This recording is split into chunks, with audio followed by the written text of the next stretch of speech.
இதயம் வெடித்து விடாமல் இருக்கட்டும். சாவு உன்னை காவு கொள்ளாமல் இருக்கட்டும். உன் கற்பு நெறிக்கு சிறிதும் மாசு வராமல் நடக்கும் இந்த நாடகம் நாட்டின் நலனுக்காக, உன் கணவரை காப்பாற்றுவதற்காக. யார் இவன்? எங்கிருந்து வந்தான்? என்ன இவன் பழைய கதை? ஏன் இந்த நாடகம் என்றெல்லாம் உன் மனம் குழம்பும். தெள்ளிய நீருக்கும் இல்லறத்து பெண்ணுக்கும் கள்ளம் புரியாது, கபடம் தெரியாது. கண்ணாடி உன் மனம், அதிலே காணப்படுவது உனது கணவனின் முகம். அரண்மனை, அதிகாரம், ஆள், அம்பு, சேனை, இதுதான் நீ காணும் உலகம். இன்னும் ஒரு உலகம் உண்டு, நீ காணாதது, நான் கண்டது. கேள். கார் சுற்றுவார்கள், கலப்பை பிடிப்பார்கள், உழுவார்கள், விதைப்பார்கள், அறுப்பார்கள், சுமப்பார்கள், உண்ண மட்டும் உணவில்லாமல் தவிப்பார்கள். அந்த மாபெரும் கூட்டத்திலே நானும் ஒருவன். படையிலே சேர்ந்தேன், மக்களுக்கு பணிபுரிய, நாட்டை காக்க. சேர்ந்த பின்பே அறிந்தேன், ஆற்ற வேண்டிய படை மக்களை அற வைத்தது, வாழ வைக்க வேண்டிய படை மக்களை மாய வைத்தது என்று. உங்கள் ஆட்சியின் கொடுமைகள் அனைத்தையும் கண்டேன். ஆதரவற்ற குடும்பங்கள் தவிப்பதையும் பார்த்தேன். மக்கள் அழுத கண்ணீர் ஆறன பெருகும். சண்டை வேண்டாம், உணவு வேண்டும், வாழ்வு வேண்டும் என்று அலறுவார்கள். அவர்களை அடிக்க சொல்லுவார் தளபதி. அணைக்க தாவும் என் மனசாட்சி. உள்ளம் துடித்தது, உதிரம் கொதித்தது. ஏன் இப்படி? எதற்காக? நடக்கலாமா? சரிதானா? இவைகளை எனக்குள் நானே கேட்டுக்கொண்டேன். ஒரே ஒரு முடிவிற்குத்தான் வந்தேன்.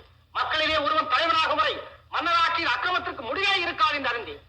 படையிலிருந்து விலகினேன், புரட்சி கூட்டத்திலே புகுந்தேன். புரட்சி என்றதும் பயந்து விடாதே. இது ஆலயத்திற்கும் ஆயுத புரட்சி அல்ல. அதில் எங்களுக்கு நம்பிக்கையும் இல்லை. ஆனால் நாங்கள் தீயிடுவோம் தீமைக்கு, கொள்ளையடிப்போம் மக்கள் உள்ளங்களை, குவித்து வைத்து அனுபவிப்போம் அறிவுப் பொருள்களை. கத்தி எடுக்காத, ரத்தம் சிந்தாத அறிவு புரட்சி அது. கொல்லாமையை போதித்து மக்கள் குணத்தை மாற்றியதை கொடுமை என்பது உங்கள் ஆட்சி. பிடிபட்டேன் ஒரு நாள், உதைப்பட்டேன், சிறையில் வதைப்பட்டேன். பாராளும் மன்னனாக பார்க்கிறாயே இப்போது. அவன் சிறையிலே இருந்தபோது பாராளுவோர் தந்த பரிசுகள் சவுக்கடி சூடு. பார் சகோதரி, செல்வந்தர் வீட்டு மாடுகளுக்கு வைத்திய வசதி உண்டு. ஏழை அதையிலும் இருந்தவனா உங்கள் நாட்டிலே என்று கேட்டதற்காகவா இந்த தண்டனை? பட்டேரை பலதுயரம், கெட்டேரா, பரிகாரனாக மாறினேனா? நான் கொடியவனாக இருந்திருந்தால் உன் கற்பை எளிதில் சூறையாடி இருக்க முடியும். இல்லை மனோகரி, இல்லை. நான் பலனளிக்கும் கழனி ஆனேன். குழப்பம் செய்யும் கூட்டம் ஒருபுறம், கொந்தளிக்கும் மக்கள் ஒருபுறம், என்னை கொலை செய்ய துடிக்கும் கொடுமையாளர்கள் ஒருபுறம், வடிவத்தால், வாக்கினால், சிந்தனையால் இவன் நமது கணவனே என்று கலங்கும் நீ ஒருபுறம்.